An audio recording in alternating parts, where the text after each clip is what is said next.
Hello students, मैं doctor Nisha Goyal, RD girls college Bharatpur, associate professor political science. आज हम पढ़ेंगे बीए पार्ट फर्स्ट के पेपर फर्स्ट के अंतर्गत व्यवहारवाद। द्वितीय महायुद्ध के पश्चात परंपरागत राजनीति विज्ञान के विरोध में एक व्यापक क्रांति हुई जिसने सभी समाज विज्ञानों को प्रभावित किया।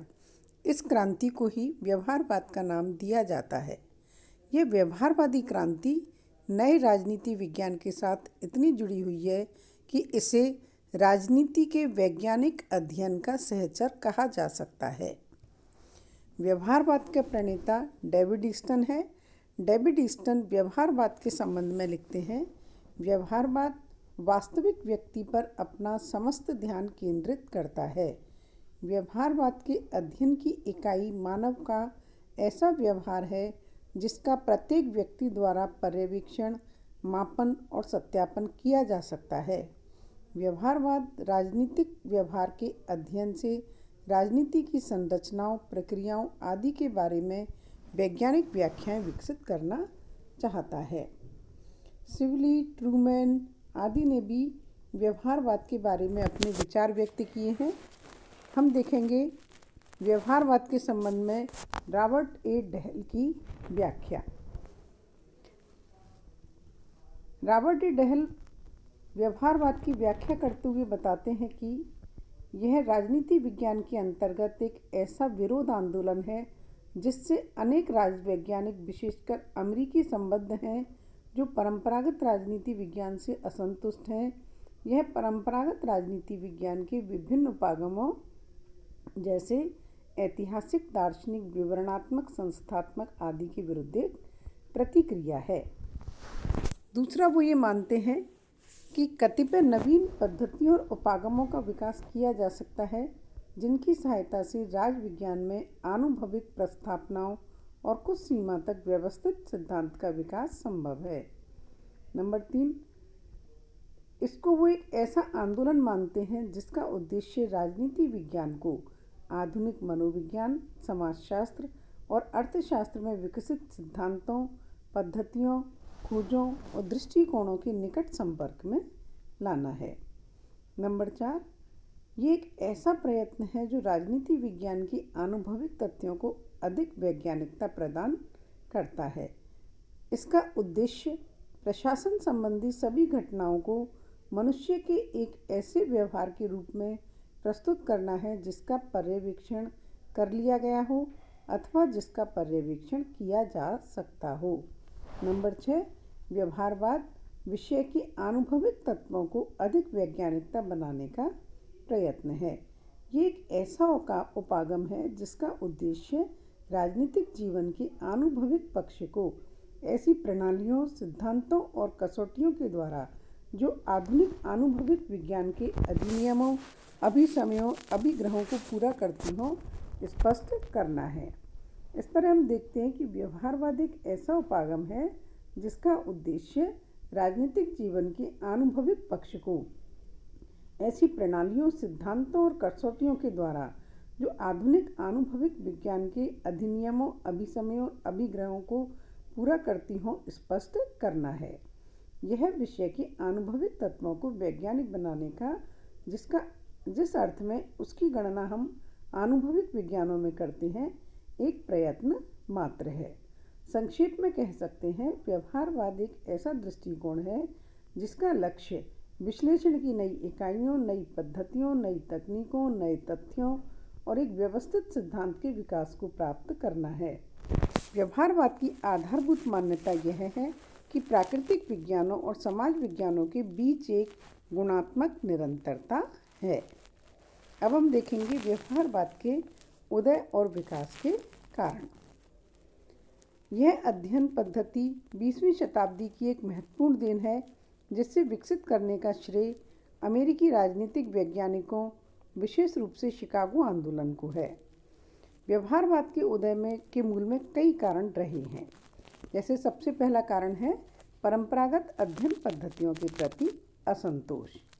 राजवैज्ञानिकों में परंपरागत अध्ययन पद्धतियों के प्रति असंतोष बढ़ता गया क्योंकि उन्होंने ये देखा कि शासन के नीति निर्माण एवं उसके निर्धारण के स्तर पर राजनीतिज्ञों एवं राजनेताओं को तो सम्मानजनक स्थान दिया जाता था, जैसा कि द्वितीय विश्व युद्ध के दौरान संयुक्त राज्य अमेरिका में किया गया, परंतु राजवैज्ञान के विद्वानों के ज्ञान, कौशल एवं अनुभव की उपेक्षा की गई, जिससे अत्यंत निराशा उत्पन्न हुई। दूसरा कारण, उन्होंने यह अनुभव किया कि उनके अध्ययन विषय के सैद्धांतिक पक्ष के विवेचन अध्ययन पर ही बल दिया जा रहा था, जो अपर्याप्त था। नंबर 3, 2 महायुद्धों के बीच के काल में फासीवादी, नाजीवादी, प्रजातिवादी और एकाधिकारवादी प्रवृत्तियों के उदय, विकास एवं लोकप्रियता के कारण विश्वसनीय तर्क या निदान परंपरागत प्रवृत्ति में संभव नहीं थे। नंबर 4, राजविज्ञान के निरंतर विकास एवं लोकप्रियता के बाद भी विषय की अध्ययन पद्धति, जो कि मूलतः वर्णनात्मक शैली की थी, को अपर्याप्त माना गया।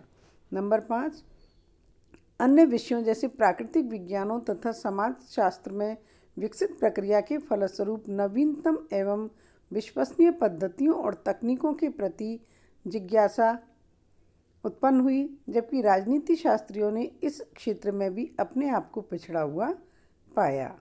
नंबर 6, द्वितीय विश्व युद्ध के बाद जो स्थिति और वातावरण विशेष रूप से अमेरिका में था, उसमें राजवैज्ञानिकों ने पाया कि पश्चिमी व्यवस्थाओं एवं वातावरण में किए गए अध्ययन, शोध के निष्कर्ष एवं पद्धतियां केवल सीमित क्षेत्रीय या राष्ट्रीय वातावरण में ही उपयोगी सिद्ध हो सकती हैं।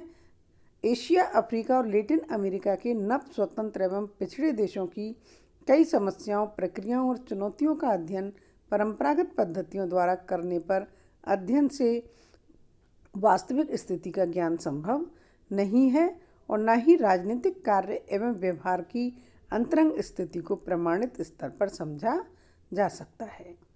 दूसरा कारण, अन्य समाज विज्ञानों से प्रेरणा। अन्य समाज विज्ञानों के अध्ययन के नवीन तरीकों और उपकरणों के प्रयोग को प्रोत्साहन मिला, तो राजनीति शास्त्र भी इससे अछूता नहीं रहा। जैसा कि रॉबर्ट डहल ने लिखा है कि व्यवहारवाद एक ऐसा आंदोलन है जिसका उद्देश्य राजनीतिक अध्ययन को आधुनिक मनोविज्ञान, समाजशास्त्र और अर्थशास्त्र में विकसित सिद्धांतों, पद्धतियों, खोजों और दृष्टिकोणों के निकट संपर्क में लाना है। तीसरा कारण, द्वितीय विश्व युद्ध का प्रभाव। द्वितीय विश्व युद्ध ने व्यवहारवाद को गति प्रदान की। युद्धकालीन घटनाओं ने राजनीति शास्त्रियों के मन में यह बात बैठा दी कि राजनीतिक जीवन की जटिलताओं को पूरी तरह समझने के लिए संस्थाओं और उनकी संरचनाओं के अध्ययन की सीमा से आगे बढ़कर उनकी संस्थाओं और उनमें कार्य करने वाले व्यक्तियों के व्यवहार का अध्ययन करना होगा। नंबर 4, नवीन अध्ययन पद्धतियों का प्रयोग। द्वितीय महायुद्ध के बाद के दशकों में राजनीति शास्त्र के क्षेत्र में यह विचार बल पकड़ता गया कि राजनीति शास्त्र में नवीन अध्ययन पद्धतियों को स्थान देना होगा। परीक्षण उपकरणों, सर्वेक्षण पद्धतियों, सांख्यिकी विश्लेषणों, गणितीय प्रारूपों, निदर्शन सर्वेक्षण जैसी प्रविधियों के बढ़ते हुए प्रयोग ने राजनीतिक व्यवहार के अध्ययन को वस्तुनिष्ठ बनाकर व्यवहारवाद का पोषण सहज किया। इस तरह से व्यवहारवाद का उदय देखने को मिलता है।